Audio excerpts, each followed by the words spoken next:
What's up, guys? We're going to take a look at stage 3 here at the Tour Down Under.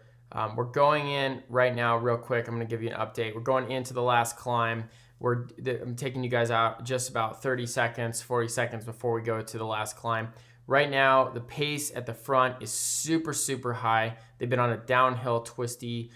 They are above their threshold or at their threshold, more or less. The top riders are probably at their threshold. The other riders are probably above their threshold going into this climb to hold their position, okay? So we have the teams on the front helping the riders. This is the back. They're getting dropped. They're coming off because the pace is so high. But again, from yesterday, remember, they're choosing one side of the road to follow. So we've got Mitchelton Scott choosing the left side of the road. We have Richie Porte Trek team on the left side of the road. We see everyone else here swarming, trying to find a place. The road is bending. Looks like Mitchelton Scott, they are going to have to make a right-hand turn onto the climb. So now they're starting to climb. So again, I'm going to hit pause. They've been going super hard into this climb already for positioning. And because of that, you're going to see when they first hit the climb, they're going to slow down slightly. They're going to lull. Okay, so we're going to look at the peloton here. You can see that it's curb to curb here.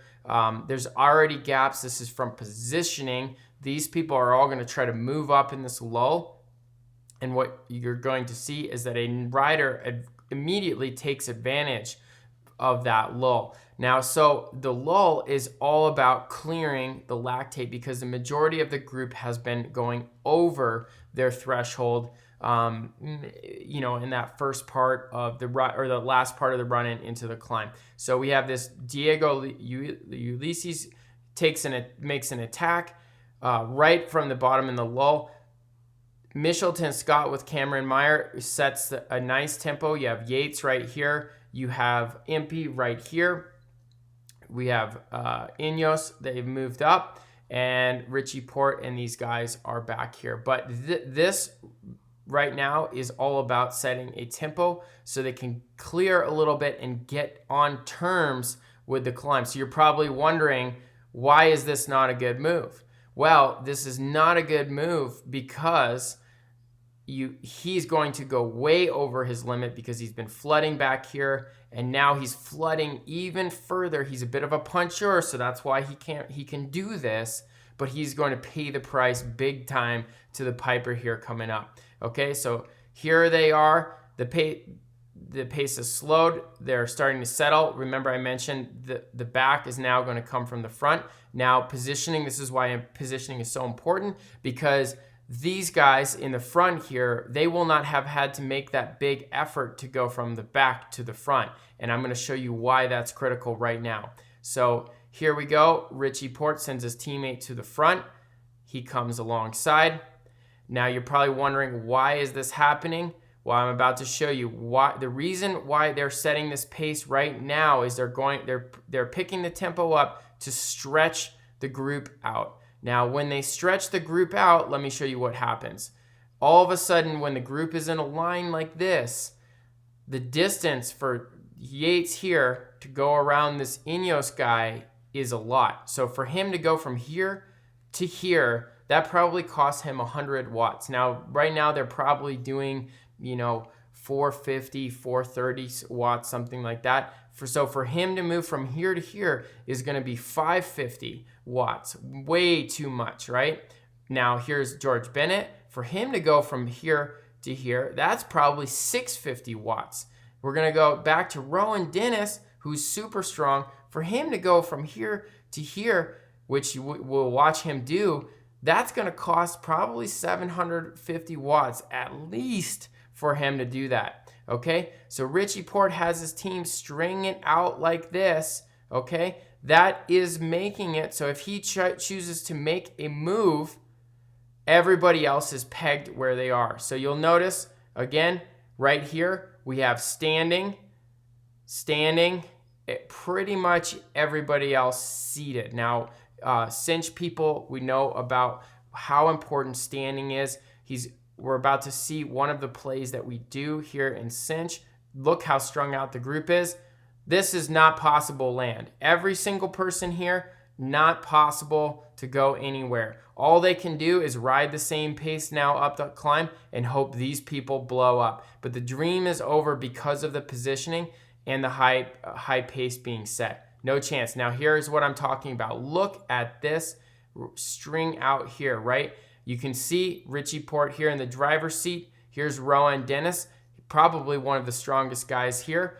Where is Daryl Impey? Daryl Impey is all the way back here now. Bad mistake, bad move on his part, waiting and hesitating after having his team ride the front. Obviously, the pace is really high here, but this positioning is a no chance alley for sure right here. Okay, here we go, here we go. There's the pace. The pace is hard. There's Rohan Dennis doing a 750 watts moving to here. And here they go. And right as Rohan Dennis is moving up, this is I forget who this is. Well, his teammate. And we have Yates right here, but one bike length. Again, that's 100 watts more that he has to do. Richie Porte lays down an attack. Now you can see, not possible.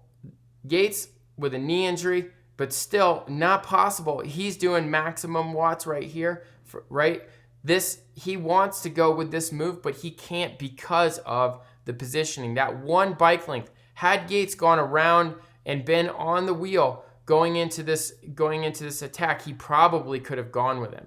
Okay? So what I want you guys to look for here is the duration of the attack, okay?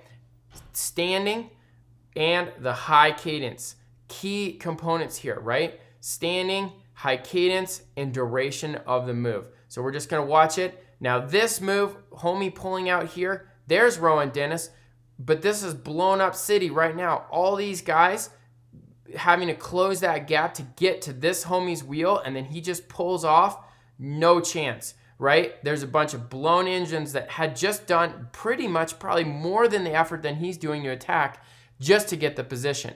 Okay, so here we go. Richie Porte, high cadence, standing. Look at that. I'm going to hit pause again. Really excited about this stuff. I want you to look at the body, right? Elbows coming in, legs going down. Chin is over the front of the bike. Chest is low, right? Pulling up with the hip flexors, ankles up, heels up. I mean, there it is. Boom, boom, boom. See those elbows coming in? And there's the gap right there. Pay attention, everybody, okay, to what happens in the finish. But there is a gap, right? This is already probably about 5 seconds. Where did this 5 seconds come from? This 5 seconds came from him putting in an acceleration, high cadence standing, but at the same time that all these homies were trying to get position from behind, okay? Now these guys are teammates. Looks like they probably know what they're doing. So Yates is betting on that. Maybe a mistake. And there it is, strung out, no chance alley in the back. Still standing, standing, standing, standing. Look at this technique, right? Doesn't let up. We're gonna pause it again here in a second. You can see the gap, about the same gap. And here we are, a side view. Whoops. We're gonna go back out and hopefully we'll get another side view. There's the gap. Looks big, but the speed is high, so it's not as big as it looks.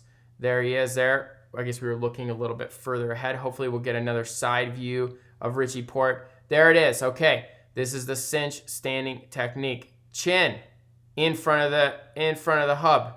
Elbows, right? They're kind of going in, obviously out to grab a little bit of momentum to sway the upper body. But on the downstroke, so this is the upstroke, the downstroke, the elbows coming in. There is the heel, like we talk about, pulling that to the glute. And the hip flexors are pulling the pedal stroke up. So there it is there. There's the downstroke. You can see there's the elbow in on the downstroke. Again, beautiful technique, beautiful positioning on the bike. And there's the high cadence standing, right? Like that is the 80 RPM. It's not easy. It's super, super hard to do this, but this is why this matters. This is why this counts. So, so important. That makes the power that he's doing have the difference. If we go back and look, which I'd like to real quick, to the initial attack here, okay? What I'd like you to look at is when he launches the attack, let's look and see what everybody's doing with their particular body position. So there it is. There's the attack here. Sitting. Yates is standing, but bad position. But everybody else is seated.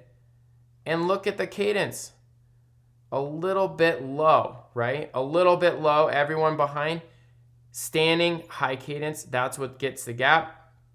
Now we're going to go back out here and look at the last part of the effort of Richie Porte. Oops. There it is here. Last part of the effort. This is where we were when we went back. Standing, high cadence. You can see that heel coming up. Going, going, going. There he goes all the way into the finish. Okay. And last part of this is you're probably wondering, what play is this? This is the Dream Killer. Okay. Dream Killer is 1-1-1. 3-minute effort. The first one was the positioning going into the climb. The second one was in the middle of the climb when the lull happened. And the last one was from when he attacked to the finish, was only 1 minute long of an effort. Okay, there it is. Hope you guys enjoyed that. Hope the breakdown made sense. And let's give that a shot in our training coming up.